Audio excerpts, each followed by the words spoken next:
welcome to the College Church. It's a pleasure to have you join us this morning for our Sabbath School service as we continue to go with a different format thanks to the time that we live in. We are looking forward to returning to some form of our older format where we had small classes in the sanctuary meeting. That'll be nice to get back to, but for now we're grateful that you're joining with us this morning. I'm Cameron, he's Roger, and we're welcoming you in, and we'd love to have you at least listen along. It'd be great if you could join along. You can text if you want to. You can text the pastor's phone. I'm sure that... Yeah, text the pastor's phone. Please do so. As he's not with us, I'm sure he would be great to have a lot of people text him during there, and then we could tell him, well, we would have answered it, but we didn't know. Let's have a word of prayer before we jump into our discussion this morning. Gracious Lord, we're grateful for, once again, a wonderful Sabbath day, for the comfortable temperatures and the opportunity to watch as life comes anew, as we discuss your covenant and the covenants that you have made and the promises that you hold true to. May, like the earth around us, may we become revived and freshed, and may we bud in directions that we could not have done without you. Thank you for your Spirit, which we ask that it is with us as we study, Lord. Amen. Amen. Okay, well, I'm going to ask Roger a question, and I want to tell you that I did not ask him this in advance, and in some ways it's an unfair question to ask someone like Roger or myself, because typically, and now Roger may totally surprise me and have an instantaneous answer, but typically for individuals like us, this is a kind of question that causes you to go, well, what are the variables? Well, what if? And ask questions, which as a teacher is both enjoyable and can be frustrating, because sometimes you want just an instant response, and other times there needs to be more in their mind to frame the question. So I ask this question. Roger, you are outside on your street and your house is burning. You can run inside and save one thing. What do you save? Yeah, you're right. I'm going to assume it's a material thing. I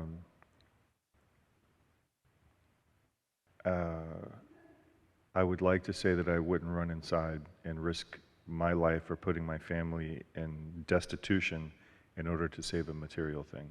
And I agree with you. The idea is a material thing. If I were to say I was going to, and I like you, would look at it, I am not a very sentimental person when it comes to physical objects.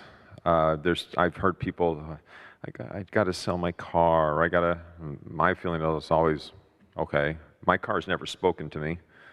You know, I get places with it, and there's a comfort level that gets there, but I have never gotten emotional over those sort of things.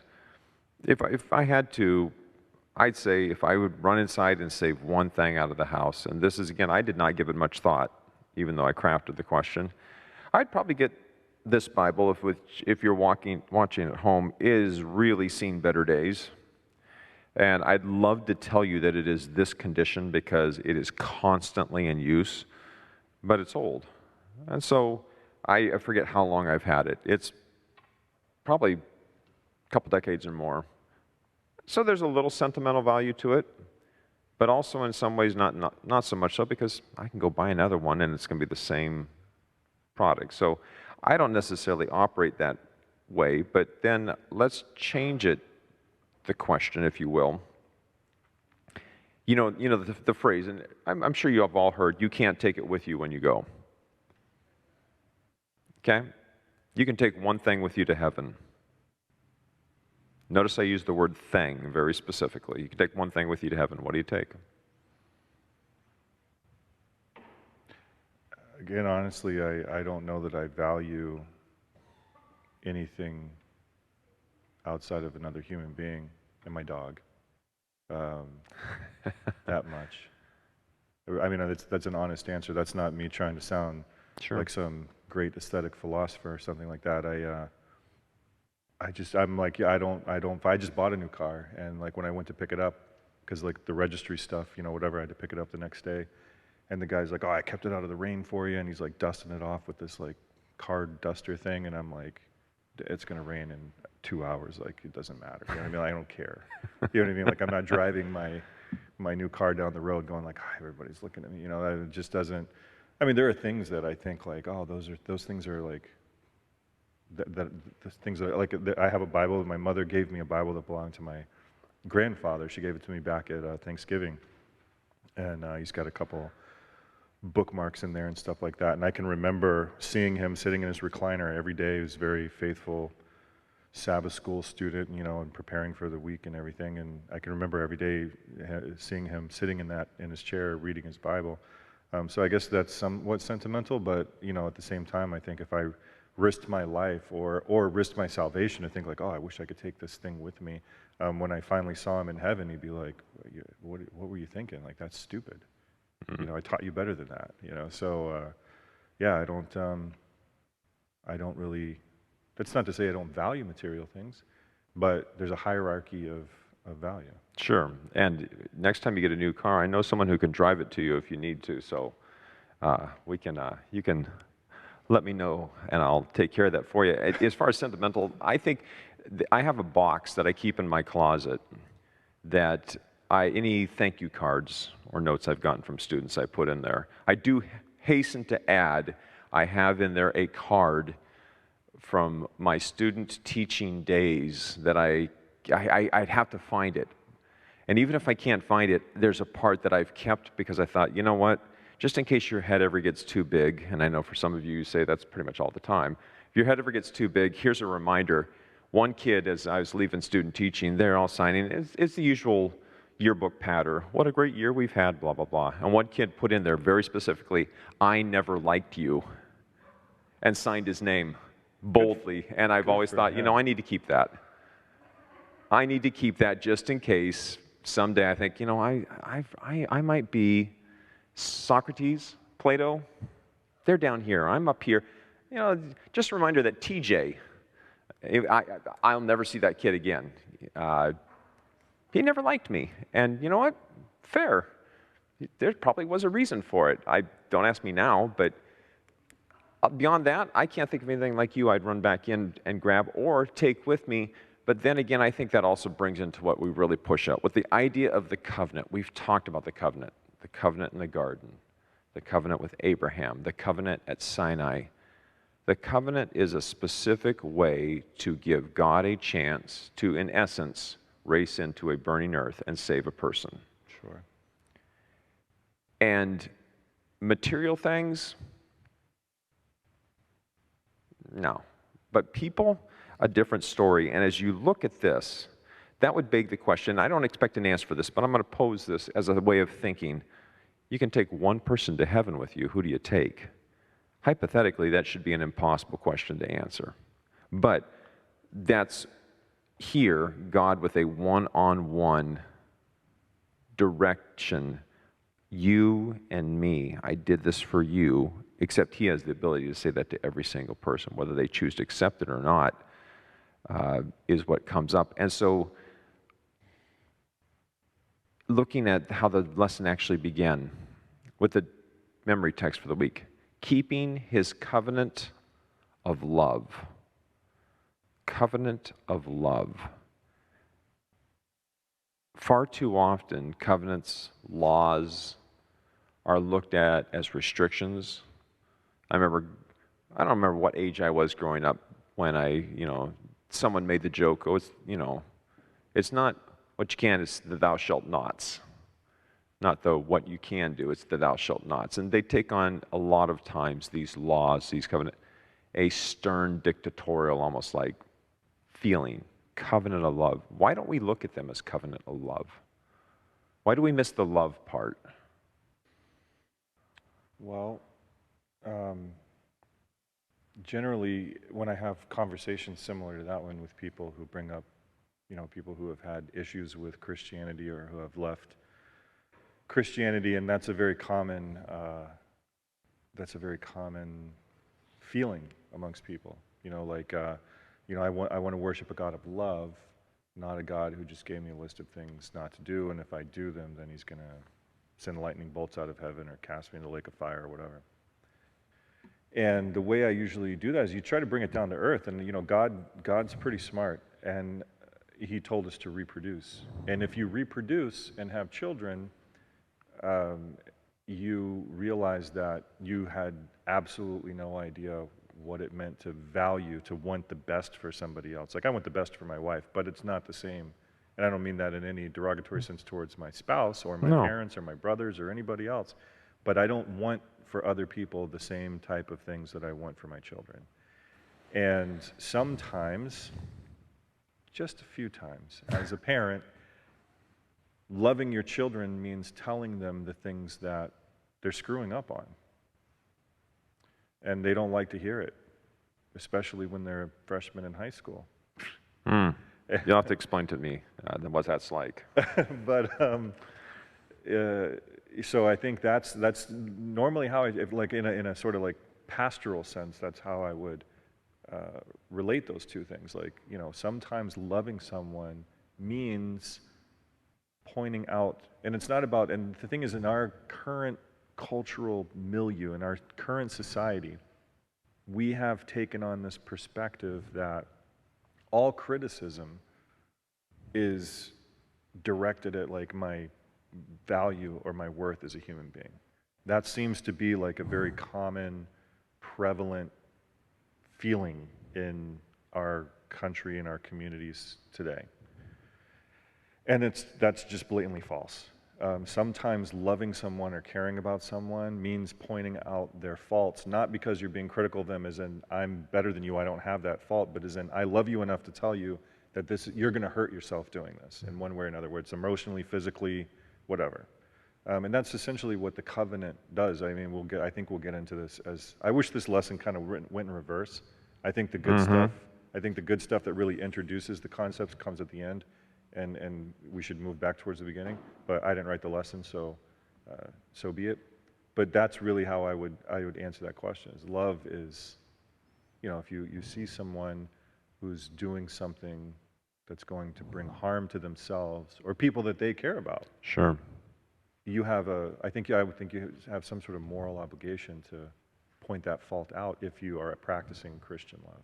Think about the things that, let's go back. I don't think you and I are so far removed, we can't remember decent portions of our childhood. But think back to the things that parents would do to us. And by would do, I don't mean that negative. They would. One of my running jokes is, I have 3 colors: pale, paler, and red. I don't tan. If you see me and I look tan to you, go get your eyes adjusted. It just doesn't happen. And my mother would coat sunblock on me. And I hate, and I know I probably shouldn't use that 4-letter word in the church sanctuary, but I'm going to use it anyway. I hate sunblock. I feel like a greasy, walking, slimy, going to stick to me person. I can't stand it. I would rather skip the beach. I'd rather skip all the stuff and sit in the shade. I just don't like the feel of it. And don't tell me about the sprays, because those are even worse for me. But with that feel is a sense of protection. There was a time that a church outing went to water slides, and my parents didn't go, and my mother said, put on the sunblock, and I didn't, and nobody told me, and I paid for it miserably. Miserably. Burnt and blisters. It's not because she wants to be cruel. It's an act of love, and it may not always feel fantastic, but there's an act behind it. So you're right. Having the ability to accept somebody giving you honest feedback, there's nothing wrong with that. In fact, it's healthy. Now we've had to find other ways. It used to be constructive criticism, but to make sure that people were not offended by that, we had to say, healthy suggestions, or find a way to euphemize it to make it supposedly softer. There's nothing wrong with doing that, as long as I don't act like I am God and I have all the answers. Mm-hmm. Share this idea. And yeah, there is something to be said in regards to the idea of the covenant and the ability to see it as love, that it is, I care. Just because you may not see it now doesn't mean that I don't care. And looking at this, I would like to look at, for those of you following along on Sundays, talk about how Israel was the elected. And that first paragraph on Sunday, whew, that is not a dating you go on a dating website, that's not your profile. It talks about Israel right there. They had no merit of their own, few in number, politically and militarily weak. I mean, boy, this is not the resume you take to the job interview. And yet they're selected as the elected. And I like that first question. It says, statement. At the same time, however, we need to be careful as we look at this idea of election because it is fraught with the potential for theological misunderstanding. It's dangerous. And if you want, Roger, let's talk about the reasons why it's dangerous. Or if you want, let's talk about why we should consider ourselves elected. Because if Israel was the elected, and a lot of people would consider their denomination elected. I've spoken with people of plenty of denominations, and it's clear that their feeling is their denomination is correct. And most people, when they go to do something like that, that's their feeling. Why should we consider ourselves elected? Because Paul uses that terminology in the New Testament. That would be my primary answer. That's what Paul calls the church. I don't think we should personally, I mean, I'm sure some people would disagree. That's fine. I can take constructive criticism. But I think that, if we're going to go with, just a straight New Testament application, when Paul talks about, God had the covenant was planned from before time began to the benefit of God's elect. I'm paraphrasing, but that's essentially what Paul says. And he does use that word, the Greek, but elect, in terms of meaning people that God has chosen. I would say it applies to the church in general, or if you want to go with the context of the lesson, I would say it applies to all who accept a covenant relationship with God. And so I don't think you can limit that just to, a particular period in history or a particular denomination, or maybe even formal institutionalized Christianity. That might be a little far out for some people to think, but I have my reasons for thinking that. We don't have to talk about it now, but I think there are good reasons to adopt that term elect. But where it's dangerous is in some Christian traditions, particularly in some very strict forms of Calvinism. They see it as, a form of sort of predestination, and God chose me or this church, the church or the Christian church, or however you want to phrase it, before anything, and he did this. This is where they get to. He picked these people, this group of people. He picked Israel back then, and he picks the church today. And the reason he does that is because we're going to obey his law, and it shows how wicked. Basically, this is the argument. I'm, like scaling it down a lot, but and essentially that shows the wickedness of the world, and therefore he's justified in judging everyone who's outside, who's unelect. And I find that to be I don't know if reprehensible is the right way to do it, but I don't particularly care for that vision of God as God is, well, I'm going to choose these people over here to be good so that everybody understands why I punish all the people who are bad. That doesn't seem to me to be entirely inclusive of the whole biblical narrative. But the idea of having an elect, a specifically chosen group of people who carry out very specific functions directed by God, is an entirely biblical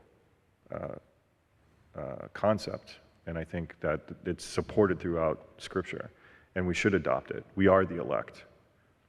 We tend not to use that terminology because of its connotations with theological positions that we don't agree with in the Seventh-day Adventist Church, and that's fine, but we are the elect. And I think where the lesson's going, if we go through those scriptures there, Exodus 19:6, Isaiah 56:7, and Hebrews 2:9, when you go down, I'll just read the phrases from each one. Exodus 19:6, the phrases that stuck out for me: kingdom of priests. Isaiah 56:7, house of prayer for all nations. And then Hebrews chapter 2, verse 9, by the grace of God tasted death for everyone. To me, if you put those together, priests are what? Priests are mediators. That's the role of a priest. Right? So Israel was to be a mediator between God and the rest of civilization. So they're elected in order to perform a particular purpose, just like we would elect I don't know, a senator, a congressman, or a president to do a particular job, God elects the church to perform a particular function. And then it's not exclusive if it's to be a house of prayer for all nations, and then by the grace of God tested death for everyone. That means that it's not only a house for all nations, it's the doors are wide open. And you cannot begin to create boundaries or walls or fences or anything like that that says, like, you know, only this particular group of people or this type of person, or these are the conditions by which. That's not up to us. We don't set those conditions. God sets those conditions. And you know, I think from a New Testament perspective, it really comes down to, even from an Old Testament perspective, what it ultimately comes down to is if someone says, I believe God, then we have to take them at their word. Unless they do something egregious, you know. If you're a serial killer and you continue to murder people, well, I don't really find it persuasive that you're committed to living in a covenant relationship with God. But beyond that, you know, that's sort of an extreme example. But you know, we want to make election an exclusive thing, but we want to put our own terms on what that election means. And the terms belong to God, the election belongs to God, and I think that's where sort of Jesus was going when he said, like, you know, if somebody's not against us, then they're for us. You know, if they're not working against us, then they're on our team. I really kind of think that's where Jesus was going with that. It's like, you know, God has bigger things, and that's where we come to the covenant and the law and expecting us to do things, you know, the thou shalts. God knows a lot more than we do, just like parents know a lot more than their children do. So just as children don't always understand, you know, Dad, can I download TikTok? No. Well, why? It's just not a good idea. And you try and explain it on terms that they can understand, but they never really fully understand until they've achieved some level of maturity. And that's when I say, like, you know, if somebody comes in and says, I believe God, I'm taking God at his word, we should take them at their word and allow them the process of maturity that, you know, I might be a more mature Christian in certain areas than you, and you might be a more mature Christian in certain areas than me, and it's not up to us to criticize those aspects of our relationship with God. When you're using the idea of maturity, by their fruits you'll know them. Yeah. At some point, okay, that's what you say, I take you at your word, but at some point, one's true nature comes forth. You know somebody long enough, you know who they are for the most part. And let's face it, God knows who we are. It's in Arthur Miller's The Crucible. God doesn't need my sins nailed to the church door. He knows how black they are. God knows who we are, but once again, thank goodness I'm not God. But you know, maybe the hang-up is the word elect, because let's face it, elected or election doesn't tend to take on a very high connotation these days, because we know everyone who's ever been elected has nothing but the highest, noblest of ideals in their mind. Public servants. Absolutely, 100%. And for those of you at home who are not adept in sarcasm, that was that right there. But maybe the idea here, it says, in short, we believe we have something to say that no one else is saying. Isn't that kind of what somebody does when they're going for an election? I have something that no one else is saying. I have a vision that no one else has. But that can also become an impediment. And it says at the bottom here, if you're not actively helping, keep in mind, you're probably standing in the road. And a covenant of love sometimes means letting somebody, you can give them constructive criticism, and you should be able to take that constructive criticism. But sometimes, like the father to the prodigal son, you have to let them go and pray that they come back. Right. Going back to the whole idea of covenant, and I really want to bring this up, the ties that bind on Monday. Covenant and law, law and covenant, are they inseparable? The covenant and the law, or the law and the covenant, are they inseparable? Because it says in Deuteronomy, he declared unto you his covenant, which he commanded you to perform, even 10 commandments. Commandments or the law. Covenant and law, are they inseparable? Are they kind of basically, you have to have both? Yes, In what way? a lot of ways. One way is it's not, so what we tend, we read that verse and we put it in this sort of context. We say, like, okay, here's the covenant. The covenant is, I'm going to give you these rules, and you agree to obey these rules. And if you don't obey these rules, then you violated the covenant, and therefore I'm justified in doing bad things to you. That's sort of like how we see it. Right? That's like, we feel like that's the deal that God made. And I don't think that that's really it at all.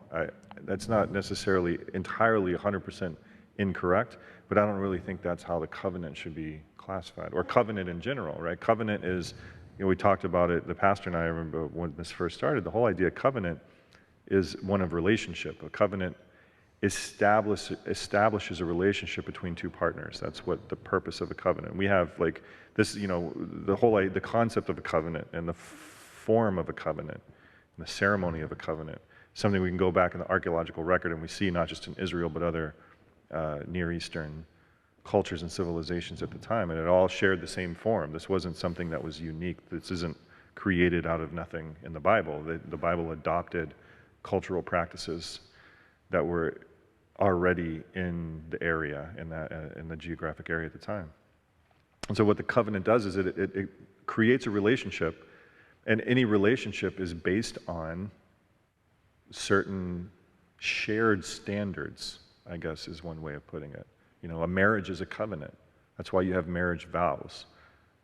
These are the things that I'm promising to do, and your spouse makes similar promises towards you, and those sort of set the base standard of that relationship. And what the Ten Commandments do is they essentially, there's two things. It sets sort of a baseline of the relationship. God says, look, if you're going to be in a relationship with me, these are the types of things that I expect. But we have to put it in context. This comes at Sinai, right? So you have the Hebrews are in Egypt for centuries, to the point where they've forgotten a lot of their heritage and what it meant to be, children of Abraham, so to speak. But at the point where they're coming to Sinai, they now have the benefit of a certain amount of time following Moses around, learning who this God is and what he's about. So this isn't like God just dropped it on them either. So there's a little bit of context there. And essentially, I think what the Ten Commandments are saying is God saying, look at these 10 things. These are all the things that you're already doing. You're already doing these things. And yet my grace still abounds. Like I still extend mercy to you. You've been doing these for this whole time, but I still took you out of Egypt. But you have to understand, like, these are the things you got to watch out for. And towards the end of the lesson, it talks about a stumbling block, right? And we think, like, trip you up. God gives us the Ten Commandments to trip you up. Like, aha, throw it away. And the New Testament calls Jesus a stumbling block. But I don't think that's what it is. It's more like the stumbling block, just like the covenant, just like the marriage vows or a contract between two parties. It sets a baseline standard, and then when you're starting to veer off track, when you're about to violate the contract or commit adultery on your spouse, something like that, it gives you a certain basis to be like, hey, wait, slow down, time out. Maybe you should stop and think about this, right? Not if you take another step, I'm going to hurt you or punish you, but hey, remember this document that we had way back when we first developed this relationship that we have, whatever the relationship may be? If you and I went into business together, we would have a business agreement, and it sets certain standards so we can hold each other accountable. And holding one another accountable, again, we live in a time, in a certain cultural state where we sort of see like accountability as a sort of negative thing. Accountability is not a negative thing. It calls people to perform obligations and functions that are necessary in a whole lot of contexts that we can talk about or not. Accountability. There's a word that seems to have lost a lot of its grab these days, if you will. There's an old saying, which I'll get to in a second, but going further on, the truth about God, as seen in his law, is once again, God gives things that are good, and God does not change. It reminds me of the quote, for those of you who have heard it, and I may not get it exactly the way you've heard it, but if you tell the truth, you don't have to remember what you said because you told the truth. It's the liar who has to keep track because they have to make sure that they stick to their same stories. You tell the truth, you don't have to remember what you said. God doesn't change. When you have what He has given, there's no need to change. I, on the other hand, need to change frequently for multiple reasons because I'm not good like God is. When we think about this idea of God being trustworthy, I like the phrase that you see, for those of you who are following along on Wednesday, in the second paragraph, God's law is the most stable thing in the universe. God's law has no need to change. So, looking at that, when you're talking about what we're in discussion on, we have laws that change frequently. Human laws, updated, reviewed, returned to courts for a re-examination. Whatever the electoral, they have where the electoral base can vote whether they want that to continue or to alter it or to change. There's constantly ballot issues, I think that's what it's called. Those sort of things. There's constant revision and change. God doesn't need that. God doesn't need it because God is trustworthy. So then again, I want to ask this question. If we say God is good, God's law is perfect, God is trustworthy, He does not change, besides the easy answer of humanity, we're human so we make mistakes, why does it seem that we have such a difficult time not just following that, but seemingly in some ways to trust in it? Where does that crop in, that we seem to have that problem of, if I know something is good, for those of you, you can have a favorite dish at a restaurant. You go to the restaurant and you look at the waiter and go, I don't even need the menu, I know what I'm ordering. That doesn't mean it's going to be the same every time because it's a person making it. And yet you're probably, next time you go back, you're probably going to get that same one because you really like that. God's not human in the sense that we are. He's not fraught with our, problems and our weaknesses. It doesn't change. Why does it seem there's such a difficult time for us to put our trust or to follow in it? And there's many directions. Which answer do you want? You know what I mean? I'll go with answer D. I'll take what's behind door number 3, Monty. You don't want the easy answer that we're just human. I think ultimately, the ultimate answer is that the original sin is thinking that we can make the same type. We have the same sort of knowledge base or ethical base to make the decisions that God makes. We want to put ourselves in God's place. It's not just, we're human and we're fallen and we're imperfect and we have to learn. What we consistently try to do is we try to put ourselves in the place of God. And we want to make decisions that only God is entitled to make. And when we do that, we ultimately fail. And that's the learning process.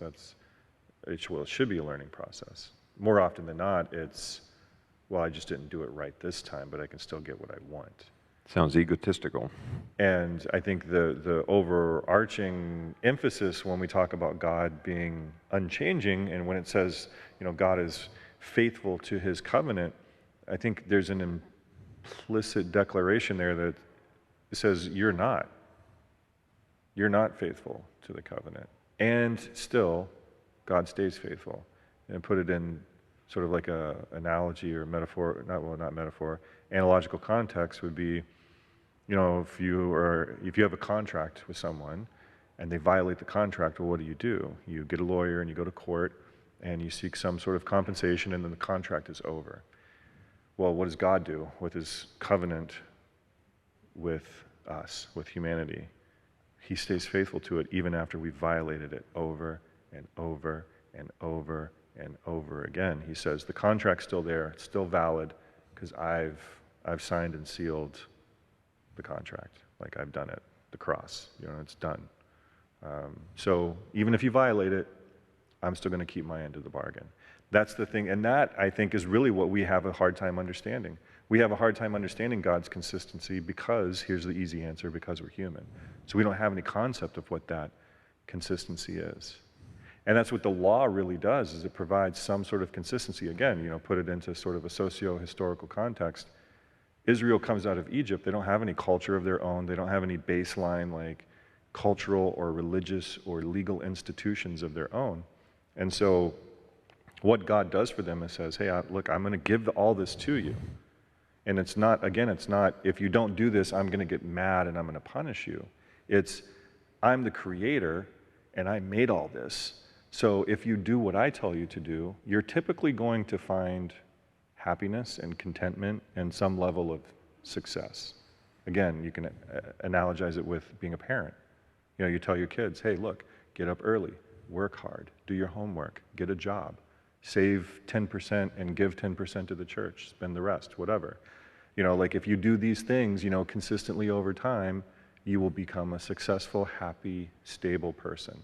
And the kid goes, but I want to play Call of Duty on Xbox. Or I want to just play basketball all day. I don't want to do my homework. I don't want to get a job. I don't want to study hard. I don't want to do these things because I don't feel like it. It's the same thing. God's kind of there saying like, hey, look, here's the book, study hard. Work hard, save, give, love, and things are going to turn out more or less okay for you. Provided you adjust your expectations. Yeah, what is good, what is success, what it means to be happy, you got to adopt my standard. If you're going to live by my rules, you have to adopt my standards. That's really where it comes down to. It's not so much the rules. We all know that murder's bad, adultery's bad, theft is bad, lying's bad. We all know that. Don't take what doesn't belong to you. But then what we do is we try to, like, what the Pharisees did, you take your razor blade and you take a hair and you just start splitting it, right? And then we start asking questions, not always illegitimate, but when is it okay to tell a lie? If I had to lie, if my children are being held hostage and they could be killed, is it okay to lie? We start asking all, and there's utility in doing that, don't get me wrong. But we don't reserve it for those really extreme circumstances where it's like, well, I lied in order to save my family, it's literal life. We get it too, like, well, it didn't hurt anybody. Nobody was really totally sick, but I needed to go fast to get to where I was going because, so you're right, we do amazing the things we can attempt to justify. Right. Or even, I'm not going to lie to you. I'm not going to lie to you, officer. I was just speeding. And then when he hands you the ticket, you go, I'm never going to do it again. No, that's a lie. You're going to do it again. You know what I mean? Is that an okay lie? It's just, but we have a hard time adjusting ourselves to God's standards. We can look at God's standards, and I think that's kind of where we are in the world today. We can look at good, solid ethics that are taught by the church for centuries. And not just the church, multiple religious and ethical communities, Jews, Christians, Muslims, Buddhists. There's like this core ethical, core central ethics that we all agree on, right? And we can all look at those things and be like, yeah, that makes sense. But then when it comes to actually adjusting our expectations to those core ethical rules that we all recognize, that's where we start to get ourselves into trouble. And then we also, and I think this is, put it into a New Testament perspective, Jesus, the Pharisees, the disciples, we also like to take God's standards and we like to apply them to everyone but ourselves. And the thing is, again, if you're adopting God's perspective, if you're trying to adopt God's perspective, is God accountable to his own standards? Well, that's an interesting question. Is God accountable to his own standards? Could God break his law? You're asking a question for which I have an easy answer, but I don't know that it's necessarily right. Maybe there is no easy or right answer. I just, these are things we should be thinking about. But what's your answer? The easy answer would be no, he can't. But then again... But then he's not all-powerful. And again, it shows the absolute shallowness of my understanding. Mud puddles are deeper than me and clearer. I that's the kind of stuff that I sit there and I would probably start to spin myself into the ground if I really tried to comprehend it. Yeah. That's where my simplicity really rears its head and shows itself. I don't think you're simplistic. These aren't with, these are just, you sit there and go like, could God break the 10 Commandments? Could he? You know what I mean? They're paradoxes too, there's really no answer to it. But what you start to get to, what the point in asking these questions I think drives at is that God is consistent. And that's what his law reveals. This is my I'm faithful. This is how I created the universe. I created the universe to function this way. And because I created the universe and my creative activity kind of flows out of my own will, this is how the rules, you can't really, it's chicken or the egg, Plato wrote about it, like, is God, he spoke of it in polytheistic context, but, is God's law good because God says it, or because he decreed it, or does God decree those laws because they're good? And then you got to sort of think about, like, what does it mean to be good? And I don't mean to go off on a philosophical tangent, but these are, when we talk about God's faithfulness and consistency and what it means to obey, I think that's where we take this, and we have a history, Pastor and I have talked about this, we have a history in this denomination of becoming overly focused on letter of the law, sort of strict obedience, like sundown was at 6:31 in 45 seconds, it's now 6:31 in 46 seconds, and you haven't turned off the whatever ABC News or whatever, you know what I mean? Like, you are now in violation of the law, sir. Like, turn on the sirens, get out the citation book, the Sabbath police are here. And I just pick on the Sabbath because it's the easiest one to pick on, but we take that view and it's like we're missing this whole deeper, richer aspect of viewing what law and covenant is, and it's really about, like I've said over and over and over again, it's really about, it sets up the ground rules for a relationship.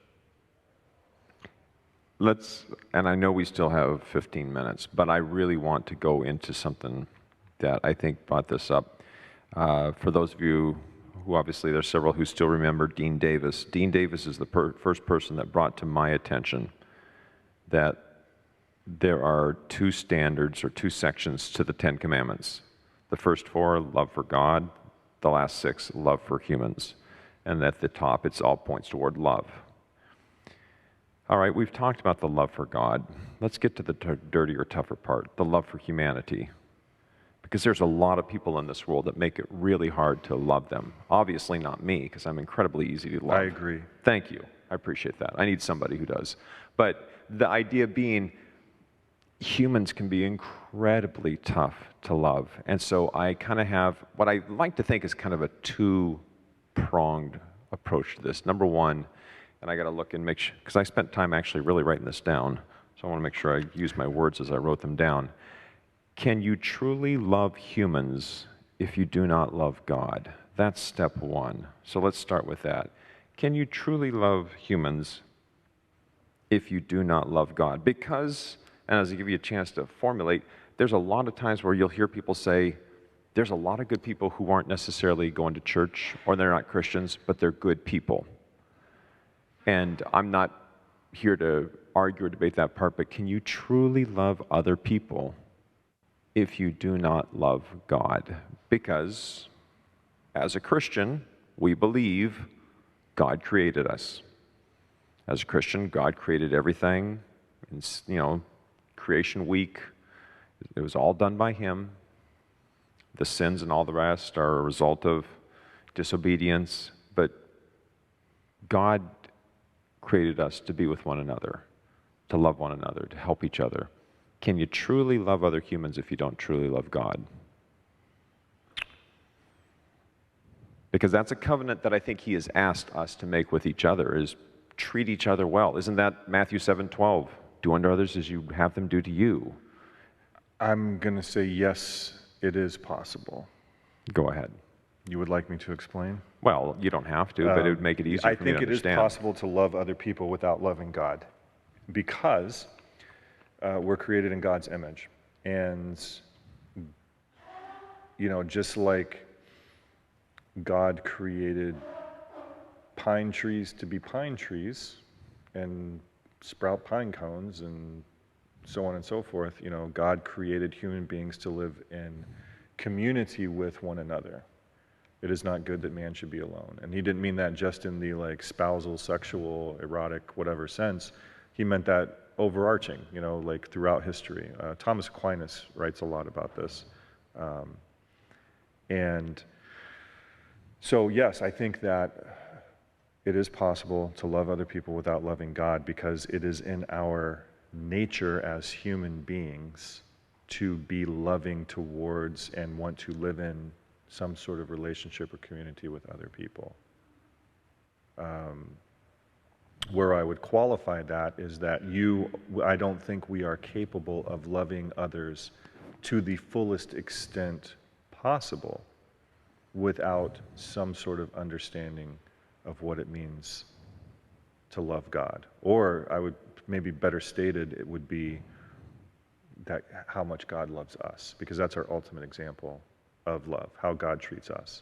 And so if you don't, so you know, the heathen out in the middle of nowhere who's never, you know, seen someone of, you know, North American or European or whatever extraction and never heard of Christianity or the Bible or anything like that, is still going to have some concept of human love. I mean, you go into civilization, there's still tribes in South America that have relatively no contact with outsiders.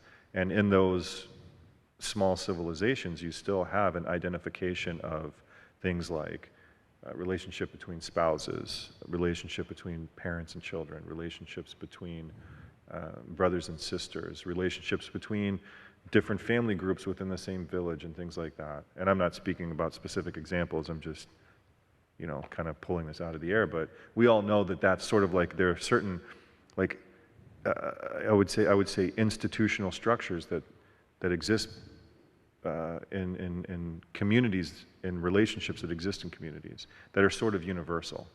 And I think that's a demonstration of the fact that we can love one another without having any specific knowledge or love for God. But again, another qualification. It's possible to not love God, but also not hate him, sort of out of ignorance. But then you have like the example of like Lucifer. Lucifer actively despises God. And so I don't think it's possible in that sort of sense. Like Lucifer, I don't think Lucifer could love, because Lucifer has abandoned himself to hatred for his creator, if that makes any sense. I have, sadly, a little bit of a relationship with Lucifer thanks to the Easter play, so it makes a little more sense than it probably should, because to properly portray that kind of a character, you've got to abandon a lot of the thoughts that you typically would have. And to be honest with you, it's a dark, disturbing place to try and figure out. Sure. And we have a comment. Go ahead, please. There's love according to the world standards, but can you truly love according to God's standards if you don't truly love God? For me, the easy answer would be you can't. And I hate to say easy answer. If you notice, I was marking down how many qualifications Roger made with his last statement, but I don't think you could. Yeah, I mean, yes, you can. And I've known Lois for many years. Well, can I ask you a question? Can I ask her Sure. a question? Go ahead. Do you think that God has different standards for people who know him and people who don't? I don't think God has different standards, but I think as humans, unless we truly know God, we can't fully love and truly love in the way that God views love from a... I don't disagree with you. A person can seem good according to the world standards. Sure.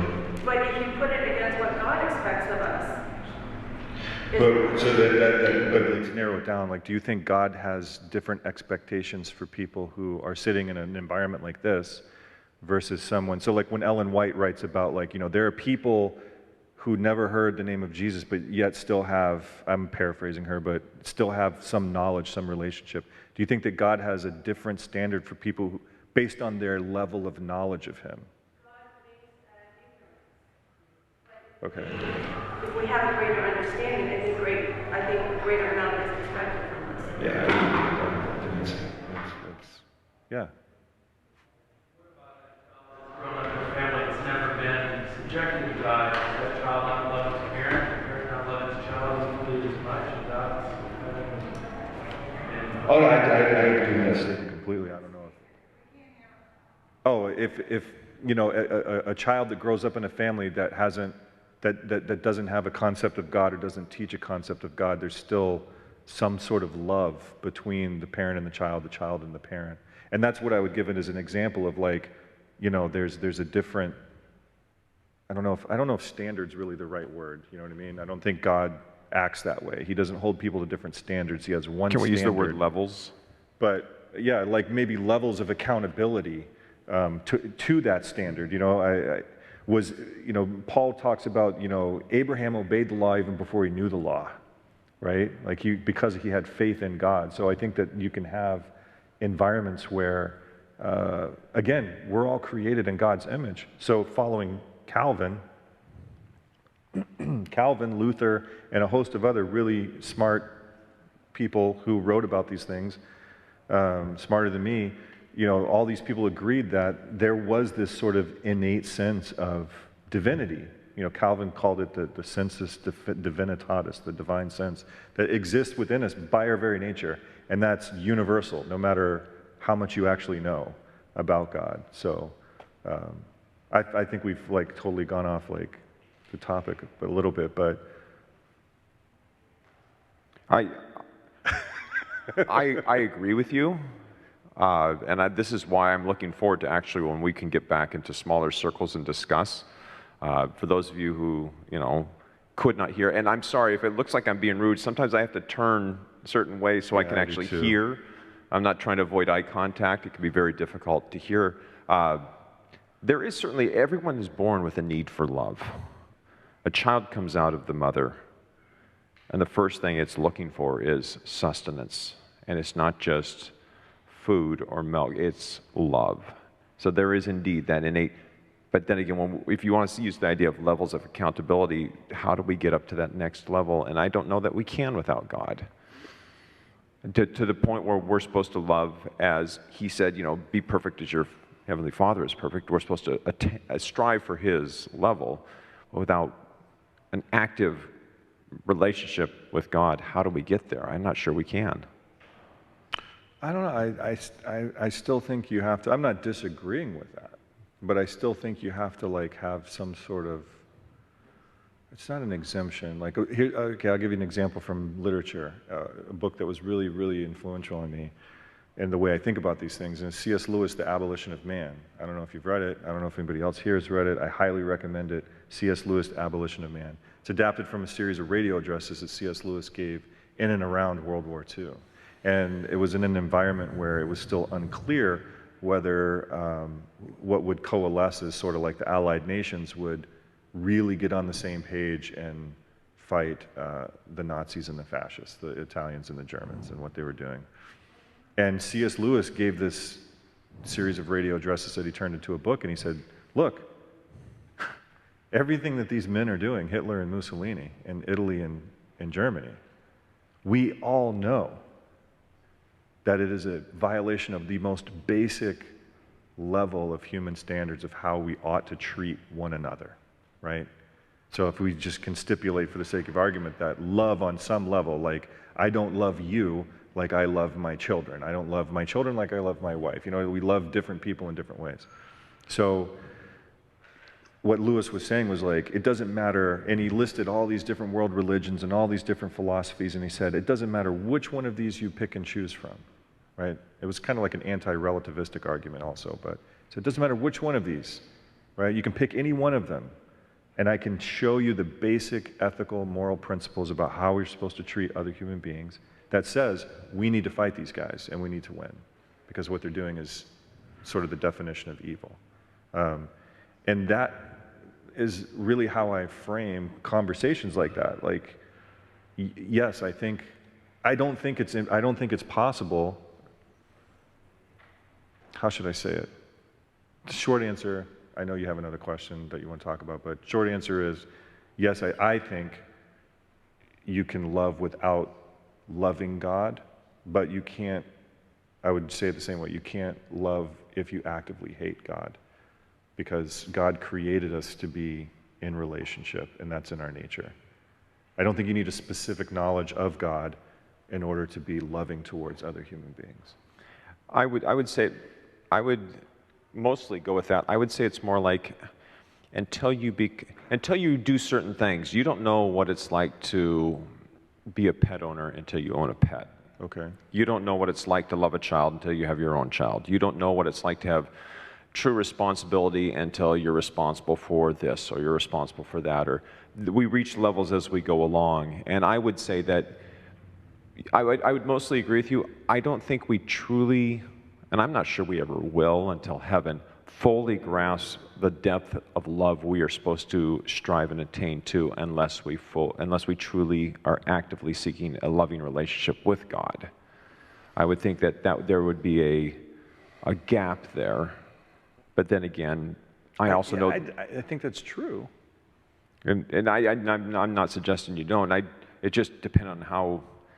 This is a conversation that needs a lot more time than we have, sadly. So I'll just give you one last example, Please. just to kind of reinforce where I'm coming from.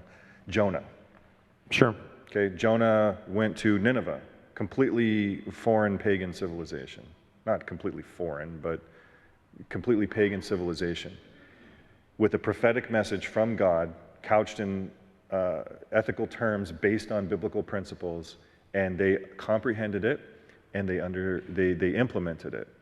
Right? In my head, it's the VeggieTales version. They're slapping each other in the face with fish, and Jonah says, don't slap each other in the face with fish. And they go, why didn't we think of that? But they understood, right? If there wasn't this sort of like innate ability to understand what we should treat one another like, Jonah's message to the Ninevites wouldn't have made any sense. It'd have been like, this guy's out of his mind, off with his head, or slap him in the face with a fish, whatever, you know? So that's kind of where I see it. Like, I'm not saying that there aren't higher levels of understanding, but at a very basic level, the second table of the Ten Commandments is, I don't know, I would say it's it's intuition. Everybody knows that instinctively that those things are wrong. It's up there as a reminder of the things that we internally know. Yeah. And that's what I mean by stumbling block. Like, you already know this to be true. Stop, slow down. Is what you're about to say really true? Is what you're about to do theft? Is it being unfaithful to your family? Whatever, you know, so. It's telling the person minutes before they walk up to the Thanksgiving table, you know where we've been before. Just keep your mouth shut. Yeah, you know what happens. You know what happens. Don't engage with the in-laws on this, and don't overeat because you know how you're going to feel afterwards. Just talk about baseball. Just talk about baseball. Just talk about baseball. Yes, keep it simplistic. And I'm telling you what, with the time that we're looking at, I'm going to go with my final question. And I'm not going to ask you for a response in the sense of answer it, but I'm going to bring this up to everybody in the hopes that we think about that, because to me it's something that we need to be reminded of even more so now as Christians, talking about, can you truly love others if you don't truly love God? And once again, I put my glasses away when I so desperately need them. If you truly love humans, then you probably truly love God. And here's with the polarization today, and if you have a specific belief, you can find someone that will validate it by their actions. Maybe not a lot of people, but you can find someone, and that doesn't mean it applies to everybody. But with the polarization that we see in societies across the globe, how do Christians avoid getting caught up in that? Because we are called to love each other, not look for the idea of finding ways not to love certain people. Because when C.S. Lewis made those broadcasts, he wasn't talking about we need to actively hate these individuals. No. We have to stand up to them. Right. But love must still prevail. How do we as Christians not allow the polarization of who knows what it may be to not take over and ruin us in our quest to love others? And I think that's something that can be put out there for thought. And it takes self-examination, of which I have blind spots galore. I'd tell you what they were, but if I could, they wouldn't be blind spots. Everyone has our blind spots. And that goes back to the accountability you were talking about. Constructive criticism, however you wish to couch that in terms, is not a bad thing. For someone to speak to you and say, have you thought about this? Did you notice that you do this?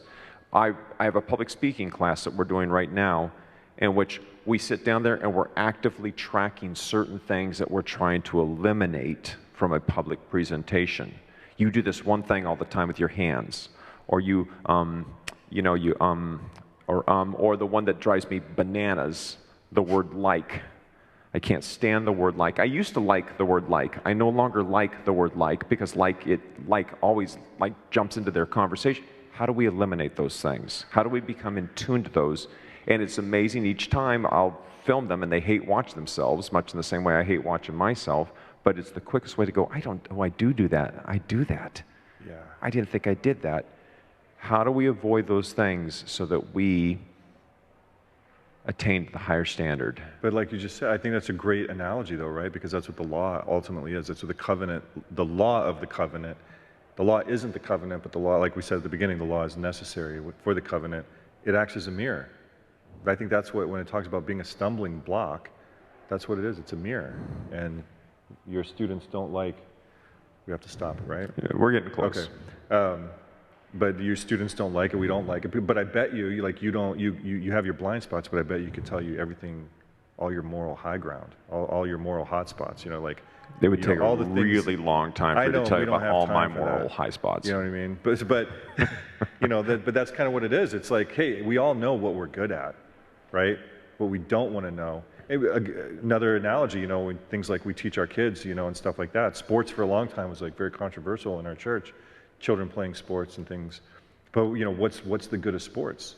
One of the good things of sports is having a coach that says, hey, you're really good at, I'll use basketball because you coach my kids in our kids in basketball, is, hey, you're really good at free throws, but your three-pointers from the outside suck. So we should work on the things that you're bad at while maintaining the things that you're good at, but you need someone who's observing you from an objective perspective to tell you what those things are. And that's what the law is, I think, on some level. It's God saying hey, I see everything, and this is what I see.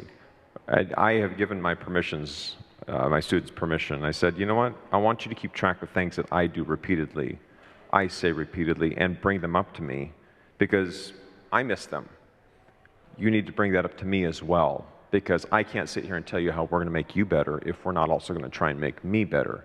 This is a collaboration here. And it's, once again, I think our relationship with God becomes a collaboration to learn how to love others.